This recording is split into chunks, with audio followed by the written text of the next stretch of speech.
तो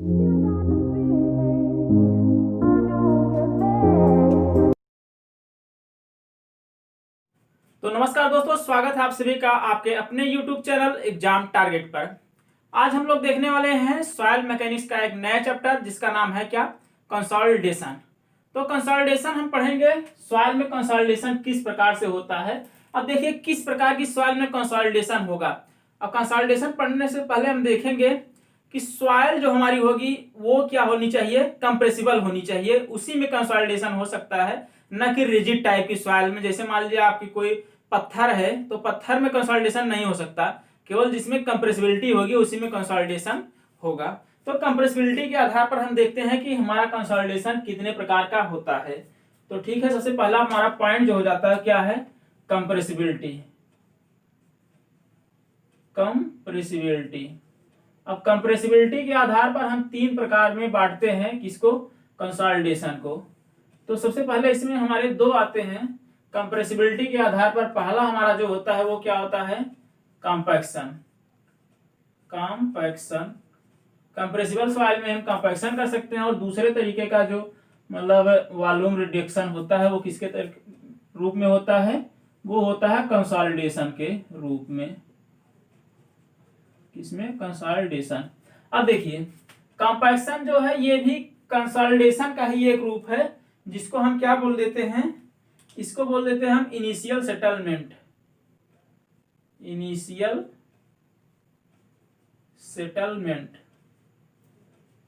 और कंसोलिडेशन जो है इसको हम दो भागों में डिवाइड करते हैं। इसमें से हमारा पहला क्या होता है, पहला होता है प्राइमरी कंसोलिडेशन।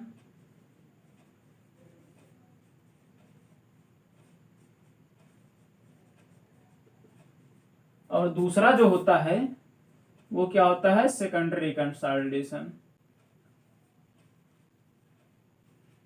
सेकेंडरी कंसोलिडेशन, हमारा जो इनिशियल सेटलमेंट होता है उसको हम किससे डिनोट करते हैं, एस आई से। प्राइमरी कंसोलिडेशन को हम एस पी से, तथा सेकेंडरी कंसोलिडेशन को हम किससे डिनोट करते हैं, एस एस से। अब देखिए ये इनिशियल सेटलमेंट है, इसको हम क्या बोलते हैं, प्राइमरी कंसोलिडेशन, और इसको सेकेंडरी कंसोलिडेशन। देखिए अब ये प्राइमरी सेटलमेंट्स, इनिशियल सेटलमेंट और सेकेंडरी सेटलमेंट हैं क्या, सेकेंडरी कंसोलिडेशन और प्राइमरी कंसोलिडेशन है क्या, इनको समझने के लिए हमें इस फिगर को समझना होगा। ये मान लीजिए हमारे पास क्या, हमने जब पहले चैप्टर में पढ़ा था कि हमारे पास सॉइल जो होती है उसमें कितने फेज होते हैं, मैक्सिमम 3 फेज होते हैं। मैक्सिमम क्या मतलब जनरली 3 फेज होते हैं। कौन कौन, एयर, वाटर और सॉइल सॉलिड होते हैं। ठीक है, ये इसका जनरल कंडीशन है। ये किसी फील्ड से जो सॉइल आते हैं उसकी कंडीशन होती है। अब इस पे अगर हम स्ट्रेस लगाते हैं, स्ट्रेस कितना लगाते हैं, डेल्टा सिग्मा बार। अच्छा ये देखिए डेल्टा सिग्मा बार हम क्यों लगाते हैं, क्यों हम इसको सिग्मा बार नहीं बोलते हैं। पहली बात देखिए, जो यहाँ पर बार लगा है ये क्या, किस चीज को प्रदर्शित कर रहा है, ये बता रहा है कि यहाँ पर जो स्ट्रेस है हमारा वो क्या, कौन सा स्ट्रेस है, वो इफेक्टिव स्ट्रेस है।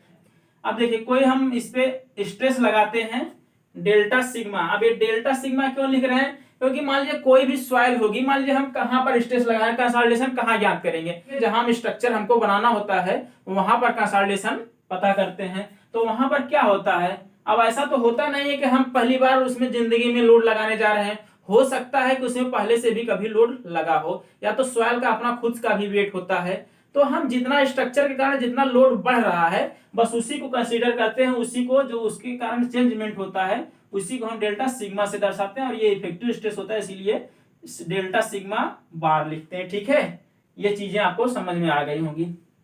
अब देखिए हम क्या करते हैं, मान लीजिए हमारे पास कोई सॉइल है, इसको समझाने के लिए इस तरीके से हम समझा रहे हैं। ठीक है, कोई सॉइल है वो क्या नॉर्मल नेचुरल सॉइल है, तो उसमें एयर भी होगा, वाटर भी होगा और सॉइल सॉलिड तो होंगे ही होंगे। अब इस पे जब हम कोई स्ट्रेस लगाते हैं डेल्टा सिग्मा बार, तो इसमें होता क्या है, शुरुआत में क्या होगा, जो इसमें एयर वायर्स होंगे जिसमें पानी नहीं होगा वो तो आसानी से दब जाएगा। ठीक है, उतना वायर्स हमारा जो है वो कम हो जाएगा। अब उसमें बचेंगे क्या, वायर्स में केवल और केवल जितने वाटर है उतने रह जाएंगे और बाकी सॉइल सॉलिड। यानी कि यहाँ पर कंडीशन हमारी क्या थी, यहाँ पर पार्शियली सैचुरेटेड कंडीशन थी, यानी कि यस का मान 1 से कम और 0 से ज्यादा था। लेकिन जब हम पहली बार लोड लगाते हैं और एयर हमारा जो है पूरा खत्म हो जाता है। तो इस वाले फेज को, यानी कि यहां से यहां तक पहुंचने वाले फेज को क्या कहते हैं, उसी को हम इनिशियल सेटलमेंट बोल देते हैं, जिसको हम SI से डिनोट करते हैं। अब इनिशियल सेटलमेंट की कंडीशन क्या हो गई, ये देखिए लोड लगाते ही क्या हुआ, हमारा आयतन तुरंत कम हो गया, यानी कि ये क्या है, ये फास्ट मेथड है। ठीक है, इसमें टाइम जो लगता है वो बहुत कम लगता है, यानी कि वेरी लेस टाइम कंज्यूमिंग होता है, वेरी लेस टाइम। ठीक है, इतनी चीजें हो गई इनिशियल सेटलमेंट के बारे में। अब हमारी सॉइल जो होगी इस कंडीशन में आ जाती है, इसमें जितने वायर्स है उसमें पूरे के पूरे क्या भरे हुए हैं, वाटर भरे हुए हैं। तो जो वायर्स में वाटर भरा हो तो उस समय डिग्री ऑफ सैचुरेशन कितना हो जाएगा, डिग्री ऑफ सैचुरेशन 1 के बराबर हो जाएगा। अब हमारी कहानी शुरू होती है कंसोलिडेशन की। अभी तक क्या था, कंपैक्शन था यहाँ पर। ठीक है, अब कंसोलिडेशन शुरू होता है। अब इस पे जब हम डेल्टा सिग्मा बार लगाते हैं यहाँ पर, ठीक है, डेल्टा सिग्मा बार, मान लीजिए ये 1 था, ये 2 है। ठीक है, डेल्टा सिग्मा बार 2। तो अब इसमें क्या होता है, इसमें जो हमारे वाटर है मतलब वायर्स में, वो क्या होते हैं, धीरे धीरे निकलना शुरू हो जाते हैं। ठीक है, अब जब वो पूरी तरह से निकल जाएंगे तो हमारा क्या कहलाएगा, ये वाटर के निकलने की प्रक्रिया किसके कारण निकलता है, लोड लगाने के कारण। तो इस प्रक्रिया को हम क्या बोलते हैं, प्राइमरी कंसोलिडेशन, जिसको हम SP से दर्शाते हैं। जब ये प्राइमरी कंसोलिडेशन कंप्लीट हो जाता है तो हमारे सॉइल में क्या होते हैं, केवल और केवल सॉइल सॉलिड बचते हैं, इसमें वाटर नहीं रह जाता, यानी कि यहाँ पर डिग्री ऑफ सैचुरेशन क्या हो जाएगा, 0 हो जाएगा, क्योंकि इसमें वाटर है ही नहीं, केवल सॉइल सॉलिड बचे हुए हैं। ठीक है, ये हमारा हो गया प्राइमरी कंसोलिडेशन। अब इसके बाद जब हम और स्ट्रेस बढ़ाते जाते हैं, इस पे हम और स्ट्रेस बढ़ाते हैं, तो क्या होता है, हमारा जो सॉलिड है ये भी क्या होता है, अपने आप को उसमें जो सॉइल के पार्टिकल है वो भी रीएडजस्टमेंट करते हैं, जिसको हम क्या बोलते हैं, प्लास्टिक रीएडजस्टमेंट। क्या बोलते हैं, प्लास्टिक रीएडजस्टमेंट। ठीक है, आप समझिएगा, थोड़ा सा राइटिंग उतनी अच्छी नहीं है, तो इसको क्या बोलते हैं, प्लास्टिक रीएडजस्टमेंट ऑफ सॉइल। इसी कंडीशन को, इसी प्रक्रिया को, इसी प्रोसेस को क्या बोल देते हैं, सेकेंडरी कंसोलिडेशन, जिसको हम SS से दर्शाते हैं। अब देखिए, हमने आपको इनिशियल सेटलमेंट में बताया था कि ये वेरी फास्ट होता है, इसमें क्या हो, टाइम कम लगता है। लेकिन जो हमारा प्राइमरी कंसोलिडेशन होता है, यानी कि यहां से यहां तक चेंज होने की प्रक्रिया, इसमें क्या होता है, ये एक टाइम डिपेंडेंट फिनोमिना होता है। इसमें आपका कोई बस नहीं चलता कि आप जितना चाहें, जितने जल्दी से चाहें उसको उतना जल्दी से क्या करें, कंसोलिडेट कर दें, ऐसा नहीं होता है। यह क्या होता है, समय के साथ धीरे धीरे इसके जो वायर्स हैं इसमें से वाटर धीरे धीरे निकलते रहते हैं, और ये हमारी सॉइल का आयतन क्या होता है, घटता रहता है। ठीक है, और ये पहली कंडीशन हो गई, क्या है, ये टाइम डिपेंडेंट फिनोमिना है, टाइम डिपेंडेंट फिनोमिना है। ये एग्जाम में पूछा जाता है, इसीलिए मैं आपको बता रहा हूं। ये क्या है, इसमें बहुत कम समय लगता है, जबकि इसमें टाइम लगता है। और इसमें क्या होता है, इसमें सबसे ज्यादा टाइम लगता है, मोर टाइम। ठीक है, ये इसमें बहुत कम समय, इसमें ज्यादा समय लगता है, जबकि इसमें सबसे ज्यादा समय लगता है इसको रीएडजस्टमेंट होने में। और दूसरी चीज क्या होती है, यहां से यहां तक आने में क्या होता है, ये टाइप्स ऑफ सॉइल पर डिपेंड करते हैं, किसी चीज पर डिपेंड करते हैं, टाइप्स ऑफ सॉइल पर। अब ये टाइम डिपेंडेंट फिनोमिना तो है ही, लेकिन अगर फिर भी हम स्ट्रेस का मान बढ़ा देंगे तो इसके होने की दर जो हो जाएगी वो क्या हो जाएगी, बढ़ जाएगी। ठीक है, यानी कि टाइप ऑफ लोड पर डिपेंड भी करता है, टाइप ऑफ लोड पर भी डिपेंड करता है। ठीक है, तो क्या क्या चीजें हो गई, type of soil, type of load, और टाइम पर डिपेंडेंट होता है। अब इसके बाद तीसरा क्या है, सेकेंडरी कंसोलिडेशन, हमने आपको बता ही दिया। इसमें क्या होता है, सबसे ज्यादा टाइम इसी में लगता है। ठीक है, ये हो गया हमारा कंपैक्शन, यानी कि इनिशियल सेटलमेंट, प्राइमरी कंसोलिडेशन और सेकेंडरी कंसोलिडेशन। और इसके बाद जो एक पॉइंट आता है, हमारा जो टोटल सेटलमेंट निकाला जाता है, टोटल कंसोलिडेशन जो निकाला जाता है, अगर टोटल कंसोलिडेशन को हम किससे, TC से दर्शाएं, यानी कि टोटल कंसोलिडेशन, तो ये क्या होता है, ये इनिशियल सेटलमेंट, प्राइमरी कंसोलिडेशन और सेकेंडरी कंसोलिडेशन के योग के बराबर होता है। ठीक है, ये पॉइंट एग्जाम में पूछा जाता है, इसलिए आप इसको नोट कर लीजिएगा।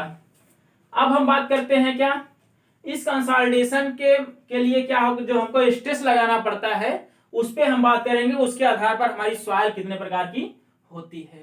तो अब देखिए, मान लीजिए हमारे पास कोई सॉइल सैंपल है। सॉइल सैंपल क्या, मान लीजिए कोई हमारे पास अर्थ सरफेस है, मान लीजिए क्या है, ये इतनी लैंड हमारे पास है, यहाँ इतने में क्या हुआ, पहले से कंस्ट्रक्शन हुआ था, जबकि इतनी इतनी मतलब जगह क्या है, ये खाली पड़ी थी। ठीक है, अब मान लीजिए हमें क्या, मतलब यहाँ पर ये जो घर बना था इसको तोड़ के कोई घर बनाना है, तो हमने क्या किया, जो इस घर के कारण, जो इस स्ट्रक्चर के कारण हमारा टोटल स्ट्रेस में इंक्रीजमेंट हुआ, मान लीजिए कितना हुआ, डेल्टा सिग्मा बार हुआ। लेकिन इस डेल्टा सिग्मा बार के बढ़ने के कारण जो वर्तमान में अभी कुल स्ट्रेस है, टोटल स्ट्रेस कितना है, sigma bar max in present. ठीक है, अब क्या होगा, पास्ट में क्या होगा, पास्ट में भी कुछ ना कुछ स्ट्रेस रहा होगा, या तो रहा होगा या तो नहीं रहा होगा, दो ही कंडीशन बन सकती है। अगर मान लीजिए यहाँ पर क्या था, पहले से कोई स्ट्रक्चर बना था, तो इसके नीचे जो सॉइल थी उस पर कुछ ना कुछ क्या लोड रहा होगा, कुछ ना कुछ स्ट्रेस पहले से रहा होगा। लेकिन जहां पर हमारा कोई स्ट्रक्चर नहीं था, यहाँ पर हो सकता है नहीं भी रहा हो, कोई बड़ी बात नहीं है। अब देखिए जहां पर था पहले से, वहां पर क्या होगा, वो सॉइल तो पहले से कुछ ना कुछ स्ट्रेस को प्राप्त कर रही थी, तो इसकी बात हम बाद में करेंगे। सबसे पहले इसकी बात करते हैं, जहां पर कोई स्ट्रेस नहीं था, जहां पर कोई स्ट्रेस नहीं था वहां पर अभी क्या है, हमने स्ट्रेस लगा दिया है डेल्टा सिग्मा बार। तो जहां पर पहले स्ट्रेस कभी अप्लाई नहीं हुआ था, हम अभी अप्लाई करने जा रहे हैं, उस प्रकार की सॉइल को हम क्या बोलते हैं, उस प्रकार की सॉइल को हम बोलते हैं वर्जिन सॉइल। ठीक है, अब देखिए, अब इसकी बात तो हो गई जहां पर स्ट्रक्चर नहीं था, जहां पर पहले से था उसकी बात करते हैं। अब देखिए यहां पर क्या होगा, या तो जो यहां पर स्ट्रक्चर था उसके कारण स्ट्रेस पहले वाले स्ट्रेस से ज्यादा रहा होगा, या तो उससे कम रहा होगा, दो ही कंडीशन हो सकती है। तो उसी के आधार पर हम सॉइल को क्लासिफाई करते हैं। जब हमारा क्या है, सिग्मा मैक्स बार क्या है, पहले पूर्ववर्ती यानी कि पास्ट वाला प्रेजेंट से ज्यादा होता था। ठीक है, अगर प्रेजेंट पास्ट वाला हमारे प्रेजेंट से ज्यादा है तो हमारे ओसीआर का मान क्या हो जाएगा, यहां पर हम पढ़ रहे हैं क्या, over consolidation ratio, OCR. OCR किसके आधार पर पढ़ रहे हैं, स्ट्रेस प्रेजेंट और पास्ट पे। तो अगर हमारा पास्ट वाला स्ट्रेस जो है प्रेजेंट की अपेक्षा ज्यादा था, तो हमारा ओसीआर का मान क्या हो जाएगा, ओसीआर का मान ग्रेटर देन 1 हो जाएगा। तो इस प्रकार की सॉइल को हम क्या बोलेंगे, इस प्रकार की जो हमारी सॉइल होगी उसको हम बोलेंगे over consolidated soil, over consolidated soil बोलेंगे। और अगर ये जो पास्ट वाला स्ट्रेस था प्रेजेंट वाले स्ट्रेस के बराबर या उससे कम हो, तो हमारे ओसीआर का मान कितना हो जाएगा, तो ओसीआर का मान बराबर 1 हो जाएगा या 1 से कम हो जाएगा। तो इस कंडीशन में जो हमारी सॉइल होगी, सॉइल को क्या हम बोलेंगे, उस प्रकार की सॉइल को हम बोलते हैं नॉर्मली कंसोलिडेटेड सॉइल। लेकिन जब हमारा पास्ट वाला क्या था, 0 था, यानी कि पास्ट में कभी स्ट्रेस लगा ही नहीं था, तो यहां पर हम क्या, ओसीआर तो हमारा 0 हो जाएगा। तो उस कंडीशन में ओसीआर का मान क्या हो जाएगा, 0 हो जाएगा। और उस प्रकार की सॉइल को हम क्या बोल देंगे, वर्जिन सॉइल बोलेंगे। ठीक है, ये हमारा हो गया ओसीआर, ओवर कंसोलिडेशन रेशियो। ये एग्जाम में काफी पूछा जाता है। ठीक है, इसको आप ध्यान से पढ़िएगा, इसको नोट कर लीजिएगा। कब यहाँ पर कंफ्यूजन कहां पर होता है, जब हमारा क्या पूछ लेता है, ओसीआर इक्वल टू 1, तो ओसीआर इक्वल टू 1 में लोग कंफ्यूज हो जाते हैं, हम नॉर्मली कंसोलिडेटेड लगाएं या ओवर कंसोलिडेटेड। लेकिन आपको ध्यान रखना है, चाहे ओसीआर इक्वल टू 1 हो या 1 से कम हो, हमारी सॉइल क्या होगी, नॉर्मली कंसोलिडेटेड सॉइल होगी। ठीक है, अब देखिए यहां पर जो हम स्ट्रेस और ई यानी कि वाइड रेशियो में जो ग्राफ खींचते हैं, देखिए पहले मैं आपको थोड़ा सा समझा देता हूं। जब हम किसी सॉइल पर स्ट्रेस लगाते हैं तो उस स्ट्रेस के कारण हमारी सॉइल क्या होती है, शुरुआत में तो उसके वाइड से उसका आयतन जो है तेजी से बढ़ता है, उसके बाद में क्या होगा, धीरे धीरे बढ़ना शुरू हो जाता है। तो वही ग्राफ यहाँ पर दिखाया गया है। यहाँ हम क्या कर रहे हैं, स्ट्रेस को हम अगर सिग्मा 1 से सिग्मा 2 या सिग्मा 0 से सिग्मा 1 की तरफ ले जा रहे हैं, तो देखिए यहाँ पर क्या हो रहा है, यहाँ पर इनिशियल में ग्राफ क्या होगा, हमारा सेटलमेंट तेजी से हुआ, उसके बाद क्या होता है, देखिए पैरेलल की तरफ चला जा रहा है। ठीक है, इससे पता चलता है कि जो हमारा शुरुआती सेटलमेंट था वो ज्यादा था, बाद में कम हो गया। लेकिन ये किस प्रकार की सॉइल में होगा, ये केवल नॉर्मली कंसोलिडेटेड सॉइल में इस प्रकार का ग्राफ बनेगा। लेकिन अगर हमारी सॉइल क्या है, ओवर कंसोलिडेटेड है, यानी कि जितना अभी हम स्ट्रेस अप्लाई कर रहे हैं पास्ट में उससे ज्यादा स्ट्रेस उस पर अप्लाई हो चुका है, उस कंडीशन में हमारा जो ग्राफ बनेगा, हमारा ग्राफ इस प्रकार से बनेगा, यानी कि कॉन्वेक्स ग्राफ बनेगा। यानी कि इससे क्या प्रतीत हो रहा है, इससे ये हमें पता चल रहा है कि हमारा जो शुरुआती सेटलमेंट है, शुरुआती सेटलमेंट कम हो रहा है जबकि बाद में ज्यादा हो रहा है। ठीक है, तो ये आप दोनों पॉइंट नोट कर लीजिएगा, ये एग्जाम में पूछने की संभावना ज्यादा है। अब देखिए, अब ये हमारा जो है, मतलब ये जो ग्राफ बना है, ठीक है, ये क्या है, नॉर्मली कंसोलिडेटेड सॉइल के लिए भी है तथा वर्जिन सॉइल के लिए भी है, जिसमें कभी स्ट्रेस अप्लाई ही नहीं हुआ, तो उसके लिए भी यही होगा, जबकि ओवर कंसोलिडेटेड के लिए ये ग्राफ होता है। अच्छा, ओवर कंसोलिडेटेड मान लीजिए ये हो गया। अब इसमें क्या होता है, अगर हम टाइम और टाइम के साथ साथ सेटलमेंट को देखें, तो अगर हमारी क्लेई सॉइल है, ठीक है, अगर हमारी सॉइल क्या है, क्लेई है, तो टाइम के साथ साथ सेटलमेंट जो है, टाइम के साथ साथ सेटलमेंट किसमें होता है, सेकेंडरी का प्राइमरी कंसोलिडेशन में। ठीक है, प्राइमरी या सेकेंडरी कंसोलिडेशन दोनों में होता है। तो टाइम के साथ जो हमारा कंसोलिडेशन होता है, अगर हमारी सॉइल क्या है, क्ले है, तो उसमें क्या है, देखिए टी टाइम पर इसमें कितना होगा, सेटलमेंट जो हुआ है इतना हुआ है, इसके बराबर। लेकिन ये हमारी कौन सी सॉइल है, ये हमारी सैंडी सॉइल है। सैंडी सॉइल में देखिए टी समय पर ही हमारा सेटलमेंट कितना हुआ है, यहां तक हुआ है, यानी कि ऊपर से नीचे हम सेटलमेंट के बढ़ते क्रम को दिखा रहे हैं। तो क्ले सॉइल जो है उसमें टाइम के साथ सेटलमेंट कम, जबकि सैंडी सॉइल में सेटलमेंट ज्यादा होता है। ठीक है, अच्छा, अब इतनी तो बात हो गई हमारी स्ट्रेस की। अब मान लीजिए हमारे पास क्या है, कोई सॉइल है जिसपे हम स्ट्रेस अप्लाई कर रहे हैं। ठीक है, तो अगर मान लीजिए उस पर कभी स्ट्रेस अप्लाई नहीं हुआ है, तो अगर हम इसका ग्राफ बनाए ई और डेल्टा सिग्मा बार का, तो वो किस प्रकार से बनेगा। मान लीजिए ये हमारा, इस पे क्या हम दिखा रहे हैं, इस पे स्ट्रेस को दिखा रहे हैं सिग्मा बार को, और इस पे क्या हम दिखा रहे हैं, वाइड रेशियो को। मान लीजिए इनिशियल वाइड रेशियो हमारा कितना था, initial void ratio E not था, इस जब हमारा क्या था, स्ट्रेस का मान 0 था। अब मान लीजिए स्ट्रेस को हम डेल्टा सिग्मा नॉट से बढ़ाकर कितना कर देते हैं, डेल्टा सिग्मा 1 कर देते हैं, इस पॉइंट पे आ जाते हैं। ठीक है, तो उस समय क्या होगा, हमारा जो वाइड रेशियो होगा वो घटना शुरू हो जाएगा स्ट्रेस के कारण। तो वाइड रेशियो मान लीजिए घट के कितना हो जाता है, इतना हो जाता है। ठीक है, अब हम इतना लाने के बाद क्या करते हैं, इस स्ट्रेस को पुनः हटा देते हैं। ठीक है, जो हमने स्ट्रेस वहां पर लगाया था उसको पुनः हम वापस कर लेते हैं। तो उस कंडीशन में होगा क्या, जो हमारे वाइड रेशियो में कमी हुई थी, आयतन में जो उसके कमी हुई थी सॉइल के, वो क्या होती है, उसको फिर से स्ट्रेस हटने के कारण उसका आयतन बढ़ना प्रारंभ कर देगा, उसका वाइड रेशियो बढ़ना प्रारंभ कर देगा। लेकिन आप कल्पना करिए, क्या जो हमारी सॉइल थी एक बार दब गई स्ट्रेस के कारण, अगर हम स्ट्रेस हटा लेते हैं तो क्या फिर से उतना ही वॉल्यूम को पा लेगी, उतने वाइड रेशियो को पा लेगी? तो इसका उत्तर है नहीं पा पाएगी। लेकिन फिर भी कुछ ना कुछ तो इंक्रीजमेंट होगा ही। तो उस कंडीशन में होता क्या है, ये थोड़ा सा बढ़ जाता है। मान लीजिए जब हमने सिग्मा 1 लगाया था उस समय हमारी वाइड रेशियो कितनी हो गई थी, E1 हो गई थी। उसके बाद जब हम फिर से हटा लिए तो ये क्या हो गया, E2 हो गया। ठीक है, अब देखिए ये जो हमारा कर्व बना, अच्छा इसको हम बाद में बताएंगे, पहले इसको देख लीजिए।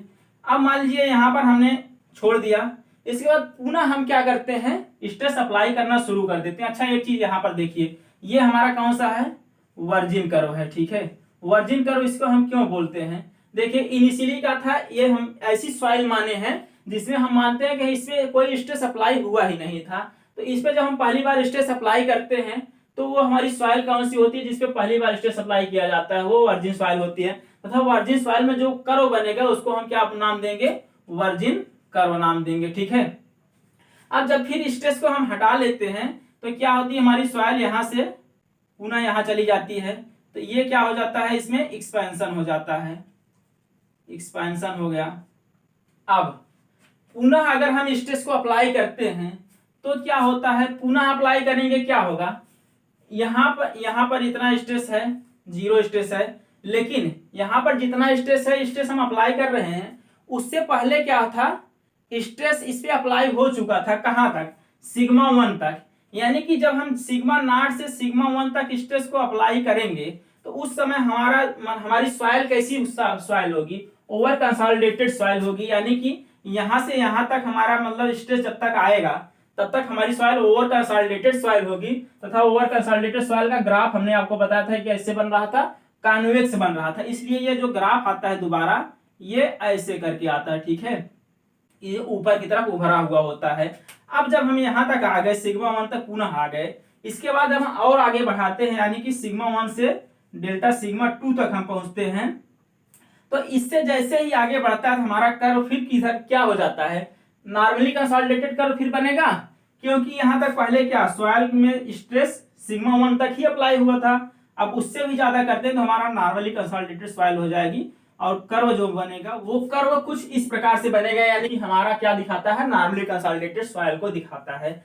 तो ये स्ट्रेस और वाइड रेशियो में कर्व आपको आशा करते हैं समझ में आ गया होगा। अच्छा, अभी इसके पहले हमने जो आपको बताया था क्या, इनिशियल सेटलमेंट और प्राइमरी कंसोलिडेशन। इनिशियल सेटलमेंट में क्या हो रहा था, हमारा एयर जो हो रहा था वो खत्म हो रहा था, तो उस प्रक्रिया को, उस फिनोमिना को हम क्या बोलते थे, यानी कि इनिशियल सेटलमेंट जो होता था उस किसके कारण होता है, वो होता है एक्सपल्सन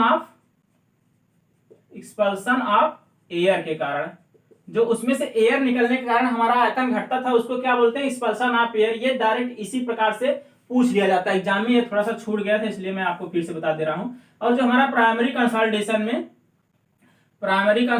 में क्या होता था, सेटलमेंट होता था, वो किसके कारण होता है, वायर से जो वाटर निकलते थे उसके कारण होता था।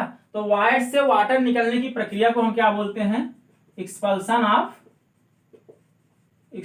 ऑफ वाटर बोलते हैं, ठीक है। तो ये 2 पॉइंट है, इनको आप नोट कर लीजिएगा। अब हम आगे चलते हैं और देखते हैं।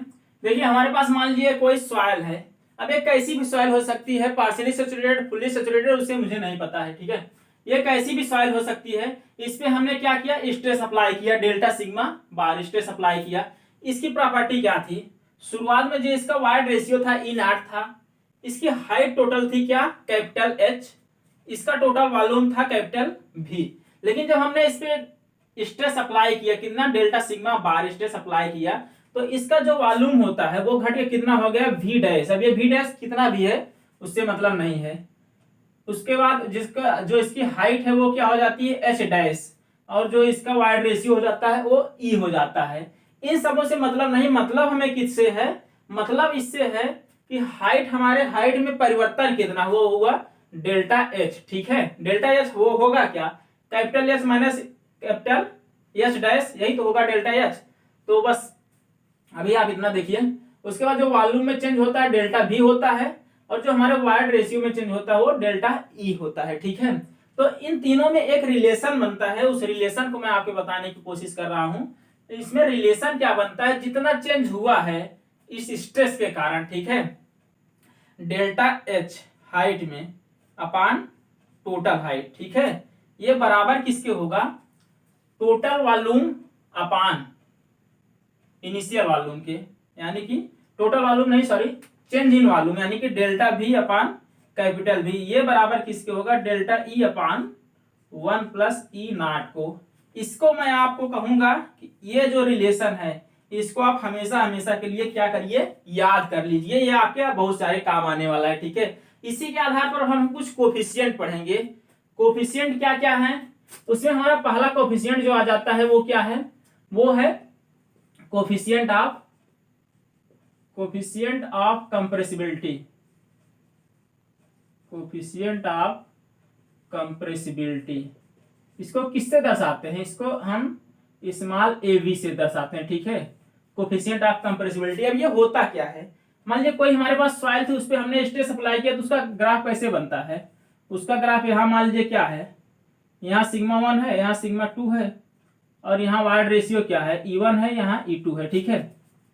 इसमें ग्राफ क्या बनेगा, जो ग्राफ बनता है वो कुछ इस प्रकार से ग्राफ बनता है सिग्मा और E में। मान लीजिए हमारी नॉर्मली कंसोलिडेटेड सॉइल ही है, मान लीजिए, तो क्या होगा, E1 पे हमारा स्ट्रेस, मान लीजिए इसको थोड़ा सा इधर करते हैं, E1 पे हमारा स्ट्रेस कितना था, सिग्मा 1 बार, और E2 पे हमारा स्ट्रेस क्या था, सिग्मा 2 बार, ठीक है, ये था।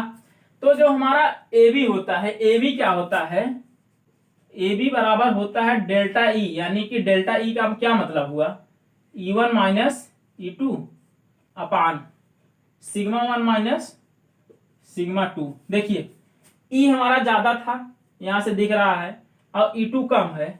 ज्यादा में से हमने कम घटाई, ये पॉजिटिव ही आएगा। लेकिन ये जो हमारा सिग्मा 1 है, सिग्मा 1 जो था इनिशियल में क्या था, हमारा कम था ना, तभी तो हमारा जो वाइड रेशियो था वो ज्यादा था। जब हमने स्ट्रेस को बढ़ाया तो वाइड रेशियो कम हो गया, यानी कि सिग्मा 1 कम है, सिग्मा 2 ज्यादा है। जब हम सिग्मा 1 में से सिग्मा 2 घटाएंगे तो ये क्या हो जाएगा, ये निगेटिव में आ जाएगा, ठीक है। और हमारा जो ये कोफिशिएंट होते हैं, अभी हम जितने आपको 4-5 कोफिशिएंट बताएंगे उसमें से कोई भी कभी क्या होता है, निगेटिव नहीं होता है। इसलिए इसको पॉजिटिव बनाने के लिए हम क्या करते हैं, इसके आगे माइनस लगा देते हैं। तो अगर इसको हम 60 में लिखें तो क्या लिख सकते हैं, E1 माइनस E2 यानी कि डेल्टा E अपान सिग्मा 1 माइनस सिग्मा 2 यानी कि डेल्टा सिग्मा, ठीक है। ये बार होगा यानी कि इफेक्टिव स्ट्रेस है। तो ए भी बराबर हमारा फार्मूला क्या आ जाता है, delta E upon delta sigma bar, आगे माइनस लगा रहेगा, ठीक है। तो ये हमारा हो जाता है ए बी यानी कि कोफिशिएंट ऑफ कंप्रेसिबिलिटी। अब अगर हम क्या करते हैं, इस ग्राफ को जो हमें इस प्रकार कर्व टाइप का दिख रहा है, अगर यहाँ जो स्ट्रेस है इसको हम किस स्केल पर रखते हैं, इसको अगर हम लॉग स्केल पर रख दे तो ये हमारा जो ग्राफ है, ग्राफ क्या हो जाएगा, सीधा हो जाएगा। यानी कि ये ग्राफ कुछ इस प्रकार से बन जाएगा, यानी कि सीधा स्ट्रेट जाएगा एक लाइन। तो यहाँ पर क्या होगा, अगर यहाँ पर E1 है तो यहाँ पर जो स्ट्रेस होगा लॉग सिग्मा 1 होगा, ठीक है। और हमारा स्ट्रेस अगर यहाँ पर वाइड रेशियो E2 है, ये वाइड रेशियो है ना, तो यहाँ पर स्ट्रेस जो होगा लॉग सिग्मा 2 हो जाएगा, ठीक है। तो अगर लॉग स्केल पर रखते हैं तो ये जो ग्राफ जो अभी कर्व टाइप में बना है ये स्ट्रेट हो जाता है। तो इस पर जो हम रिलेशन निकालते हैं उसको हम क्या बोलते हैं, वो हमारा दूसरा कोफिशिएंट आ जाता है, क्या, कोफिशिएंट ऑफ कंप्रेशन। इसको हम सीसी से दर्शाते हैं, ठीक है। और सीसी बराबर हमारा होता क्या है, सीसी बराबर होता है माइनस डेल्टा ई अपान लॉग सिग्मा 1 अपान सिग्मा 2, ठीक है। ये होता है लॉग सिग्मा 1 अपान सिग्मा 2। हमने क्यों रखा, इसको लॉग सिग्मा 1 माइनस सिग्मा 2 करते हैं तो वो बाद में लॉग के रूल से क्या होता है, सिग्मा 1 माइनस सिग्मा 2 क्या हो जाता है, लॉग सिग्मा 1 बाई सिग्मा 2। ये बार हमेशा रहेगा क्योंकि हमेशा क्या दिखाता है, इफेक्टिव स्ट्रेस को दिखाता है, ठीक है। तो ये हमारा हो गया फार्मूला किसका, सीसी का। अच्छा ये सीसी होता क्या है, सीसी होता, हमने अभी आपको जो कर्व बनाया था, जो ग्राफ बनाया था, कौन सा, हमने जो स्ट्रेस और वाइड रेशियो में ग्राफ बनाया था, ये वाला जो शुरुआत में ऐसे आ रहा था, थोड़ा सा गड़बड़ हो गया, ये क्या होता था, ऐसे आता था ग्राफ, उसके बाद ऊपर चला गया, फिर यहां से आया, उसके बाद फिर इस प्रकार से बना। तो ये जो हमारा होता था क्या, ए भी जो हमारा दिखा रहा था, ए भी इस प्रकार इस वाले कर्व को दिखा रहा था, और सीसी जो है वो भी इस वाले कर्व को दिखा रहा है। लेकिन एक हमारा तीसरा आता है, तीसरा कोफिशिएंट जो अभी हम आपको बताने चल रहे हैं वो क्या है, रिकम्प्रेशन इंडेक्स। रिकम्प्रेशन इंडेक्स को हम किससे दर्शाते हैं, CR से।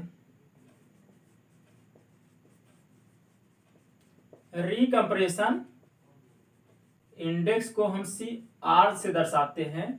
और CR बराबर हमारा होता क्या, CR बराबर यही होता है सेम, डेल्टा E अपान लॉग सिग्मा 1 अपान सिग्मा 2। आपसे एक क्वेश्चन पूछता हूं, यहाँ पर जो CR है, ठीक है, CR और CC का फार्मूला जो है लगभग सेम है। तो ये बताइए CR और CC में ज्यादा कौन होगा, CR और CC में कौन ज्यादा होगा, कौन कम होगा। तो इसका जो सही उत्तर है वो है कि CR जो होगा वो कम होगा जबकि CC ज्यादा होगा। ये क्यों होता है, देखिए यहाँ पर भी डेल्टा ई है, यहाँ पर सिग्मा 1 सिग्मा 2 है, ठीक है। यहाँ देखिए ये वाला मान लीजिए सिग्मा 1 था, ये वाला क्या है, सिग्मा 0 था, ठीक है। तो होता क्या है, शुरुआत में जब हम यहाँ से लेके यहाँ तक स्ट्रेस को बढ़ाए थे सिग्मा 0 से सिग्मा 1 तक, ठीक है, उसमें हमारे वाइड रेशियो में चेंज कितना हुआ था, वाइड रेशियो हमारा चेंज हुआ था यहाँ से लेकर कहाँ तक, यहाँ तक, ठीक है। इसको अगर हम E1 मान लें, इसको E2 मान लें, तो वाइड रेशियो में हमारे चेंज इतना था।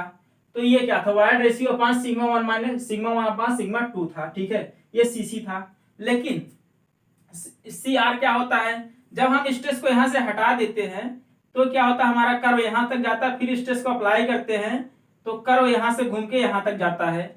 स्ट्रेस तो मान लीजिए हमारा क्या था, सिग्मा 1 माइनस सिग्मा, मतलब सिग्मा नॉट माइनस सिग्मा 1 अगर हम करें तो स्ट्रेस का तो अंतर जो है वो सेम होगा। यहाँ पर रखें सिग्मा 1 सिग्मा 2 हमारा बराबर था दोनों कंडीशन में, लेकिन यहाँ पर वाइड रेशियो में चेंज कितना हो रहा है। देखिए अगर इसको हम E3 माने तो यहाँ पर हमारा वाइड रेशियो में चेंज केवल इतना ही तो हो रहा है, केवल इतना, और शुरुआती दौर में क्या था, इतना था। तो देखिए यहाँ पर हमारा वाइड रेशियो में चेंज ज्यादा था जबकि यहाँ पर कम है, इसलिए क्या होगा, CR का मान हमारा कम हो जाता है जबकि CC का मान ज्यादा हो जाता है। अच्छा अब ज्यादा तो होता है लेकिन कितना ज्यादा होता है, जो हमारा CC का मान होता है, CC का मान जो होता है वो CR का 5 से 10 गुना ज्यादा होता है। ठीक है, या आप इस प्रकार से कर सकते हैं, CR बराबर क्या होता है, CC क्रॉस 1/5 to 1/10। ठीक है, इसमें से कुछ भी आपको दिया रहेगा तो आप सही कर ले जाएंगे। आशा करते हैं यहाँ से आपको एक क्वेश्चन जरूर देखने को मिलेगा। अब इसके बाद हमारा चौथा जो कोफिशिएंट आता है वो क्या है, कोफिशिएंट ऑफ वॉल्यूमेट्रिक कंप्रेसिबिलिटी। ठीक है, वो है क्या, कोफिशिएंट ऑफ वॉल्यूमेट्रिक कंप्रेसिबिलिटी। अब वॉल्यूमेट्रिक कंप्रेसिबिलिटी होती क्या है, चौथा जो है कोफिशिएंट ऑफ वॉल्यूमेट्रिक कंप्रेसिबिलिटी, इसको जो हम दिखाते हैं किससे दिखाते हैं, MV से। MV जो हमारा होता है वो रेशियो होता है किसका किसका, change in volume upon total volume, यानी कि डेल्टा V अपान कैपिटल V अपान, मतलब change in volume upon total volume, यानी कि इसको क्या बोल सकते हैं आप, वॉल्यूमेट्रिक स्ट्रेन बोल सकते हैं। ठीक है, और किसका रेशियो होता है, डेल्टा सिग्मा बार, यानी कि टोटल जितना स्ट्रेस में परिवर्तन हुआ है। अच्छा अब इतनी बात हो गई, जो यहाँ पर हमारा डेल्टा V अपान V है, इसको हम और क्या लिख सकते हैं, इसको हम लिख सकते हैं क्या, डेल्टा V अपान V है तो इसको हम क्या, डेल्टा H अपान कैपिटल H लिख सकते हैं। तो डेल्टा H अपान कैपिटल H इंटू क्या हो जाएगा, डेल्टा सिग्मा, या इसको और क्या लिख सकते हैं, डेल्टा V अपान V, डेल्टा H अपान कैपिटल H, और क्या बताए थे, इसके बराबर क्या होता था, डेल्टा E अपान 1 प्लस ई नाट, या इसको इस प्रकार से लिख सकते हैं, डेल्टा E अपान 1 प्लस ई नाट किसी जगह, डेल्टा H अपान H की जगह या डेल्टा V अपान V की जगह, इंटू क्या हो जाएगा, डेल्टा सिग्मा बार। अच्छा अब अगर हम तिर्यक देखें, ये वाला आपको क्या समझ में आ रहा है, delta E upon delta sigma bar, delta E upon delta sigma bar हमने आपको क्या बताया था, शुरुआत में ही हमने बताया था कोफिशिएंट ऑफ कंप्रेसिबिलिटी, यानी कि AB। तो ये क्या लिख सकते हैं, AB अपान 1 प्लस ई नाट, ये किसके बराबर है, MV के। तो ये आपको एक रिलेशन फाइंड हो जाता है यहाँ से, किसके किसके बीच में, AB और MV के बीच में ये रिलेशन आपको मिल जाता है क्या, AB अपान 1 प्लस ई नाट। ठीक है, ये काफी इंपॉर्टेंट रिलेशन है, इसको याद रखिएगा। अब हमारे पास एक लास्ट रिलेशन आता है, लास्ट कोफिशिएंट आता है जिसको हम क्या बोलते हैं, हमारा जो पांचवा कोफिशिएंट आता है वो क्या है, कंप्रेशन मॉडुलस। कंप्रेशन मॉडुलस कुछ नहीं होता है, कंप्रेशन मॉडुलस क्या होता है, केवल 1 अपान MV होता है, यानी कि कोफिशिएंट ऑफ कंप्रेशन मॉडुलस का रिवर्स होता है क्या, कंप्रेशन मॉडुलस, इसको हम ES से दिखाते हैं। ठीक है, तो ES बराबर 1 अपान MV होता है, बस इतना आप याद रखिए। अच्छा अब इसकी यूनिट क्या क्या होती है, अगर हम यूनिट की बात करें तो सबसे पहले आप बताइए कोफिशिएंट ऑफ कंप्रेसिबिलिटी की यूनिट क्या होती है, किस प्रकार से निकालेंगे आप। तो कोफिशिएंट ऑफ कंप्रेसिबिलिटी को हम AB से दर्शाते हैं, और वो किसका किसका रेशियो होता है, पहला AB बराबर हम क्या लिखते हैं, delta E upon delta sigma, यही तो लिखते हैं ना। अब देखिए जो हमारा E है, डेल्टा E, ये क्या है, वाइड रेशियो है। वाइड रेशियो किसका किसका रेशियो होता है, VV अपान VS। E जो होता है VV अपान VS, यहाँ पर ऊपर भी वॉल्यूम नीचे भी वॉल्यूम, यानी कि ये क्या हो जाएगा, ये यूनिट लेस हो जाएगा। ठीक है, जब ऊपर नीचे दोनों यूनिट है सेम है तो ये यूनिट लेस हो गया E, यानी कि ये यूनिट लेस हो जाएगा, इसका मान 1 हम रख सकते हैं। अब डेल्टा सिग्मा यानी कि ये स्ट्रेस है, स्ट्रेस बराबर क्या होता है, फोर्स अपान एरिया होता है, यानी कि फोर्स को अगर हम किलो न्यूटन में लिखें या न्यूटन में जो भी लिख दीजिए, अगर हम किलो न्यूटन लिखते हैं, एरिया को मीटर स्क्वायर में लिखते हैं तो क्या हो जाएगा, किलो न्यूटन पर मीटर स्क्वायर स्ट्रेस का यूनिट। तो यहाँ पर जो हो जाएगा किलो न्यूटन पर मीटर स्क्वायर। अगर इसको और आगे बढ़ाए तो क्या लिख सकते हैं, metre square upon kilonewton. तो यहाँ से हमको पता चल जाता है कि जो हमारा कोफिशिएंट ऑफ कंप्रेसिबिलिटी की यूनिट होती है metre square upon kilonewton होती है। बड़ा इंपॉर्टेंट है, इसको आप नोट कर लीजिएगा, ठीक है। एग्जाम में डायरेक्टली पूछ लिया जाता है कि इसकी यूनिट होती क्या है। अब दूसरी यूनिट की हम बात करते हैं, क्या, कोफिशिएंट ऑफ कंप्रेशन, सीसी। अब सीसी क्या होता है, डेल्टा ई अपान लॉग सिग्मा 1 अपान सिग्मा 2। देखिए ये लॉग सिग्मा 1 अपान सिग्मा 2 है। सिग्मा 1 की यूनिट क्या होगी, जो सिग्मा 1 की यूनिट होगी वही सिग्मा 2 की यूनिट होगी। यानी कि अगर हम कोष्टक के अंदर देखें तो दोनों की ऊपर नीचे यूनिट बराबर है, दोनों क्या है, एक दूसरे के रेशियो में है। तो क्या हो जाएगा, ये पूरा यूनिट लेस हो जाएगा। यानी कि नीचे वाला हमारा पूरा यूनिट लेस हो गया, ऊपर वाला ऑलरेडी यूनिट लेस था। यानी कि सीसी जो हमारा होगा वो क्या हो जाएगा, यूनिट लेस होता है, ठीक है। इसको आप याद कर लीजिए। और तीसरा अगर हम सीआर की बात करें तो सीआर भी क्या होता है, डेल्टा ई अपान लॉग सिग्मा 1 अपान सिग्मा 2 होता है। तो जब ये यूनिट लेस है तो ये भी यूनिट लेस होगा, यूनिट लेस हो जाएगा। अब हम अगर चौथे कोफिशिएंट की बात करें, एमवी की, coefficient of volumetric coefficient of volumetric compressibility. अभी हमने आपको बताया था कि एमवी बराबर क्या होता है, A B upon 1 plus e nought होता है। तो 1 प्लस ई नॉट जो है, इसमें ई आता है, ई तो यूनिट लेस है, मतलब नीचे वाला पोर्शन हमारा यूनिट लेस हो जाएगा। ऊपर हमारा क्या बचता है, ए बी बचता है। ए बी की यूनिट क्या थी, ए बी की यूनिट थी मीटर स्क्वायर पर किलो न्यूटन। अब इसकी तो यूनिट कुछ होगी नहीं, यानी कि इसका भी यूनिट क्या हो जाएगा, मीटर स्क्वायर पर किलो न्यूटन। अब हमारे पास पांचवा कोफिशिएंट क्या आता है, कंप्रेशन मॉडुलस। कंप्रेशन मॉडुलस को हम किससे दर्शाते हैं, ई एस से, ठीक है। ई एस से दर्शाते हैं। ये होता क्या है, 1 अपान एम बी होता है। तो 1 अपान एम बी का मतलब क्या हो जाएगा, 1 अपान मीटर स्क्वायर पर किलो न्यूटन। तो अगर इसको हम ऊपर ले जाएं तो क्या हो जाएगा, किलो न्यूटन पर मीटर स्क्वायर, ठीक है। यानी कि इसकी यूनिट किसके बराबर हो गई, स्ट्रेस के बराबर हो गई, ठीक है। देखिए पहली यूनिट तीसरी यूनिट हमारी किसकी है, स्ट्रेस के रिवर्स है, जबकि पांचवी यूनिट, ये पहली और चौथी स्ट्रेस के रिवर्स है, जबकि पांचवी क्या है, स्ट्रेस के बराबर इसकी यूनिट होती है। बाकी दो बीच के जो बच रहे हैं ये यूनिट लेस हैं। तो इसको आप याद कर लीजिएगा, हो सकता है अगले एग्जाम में आपसे पूछ लिया जाए, ठीक है। तो अब आज के लिए बस यहीं पर समाप्त करते हैं वीडियो को। अब मिलते हैं आपसे नेक्स्ट वीडियो में, तब तक के लिए जय हिंद।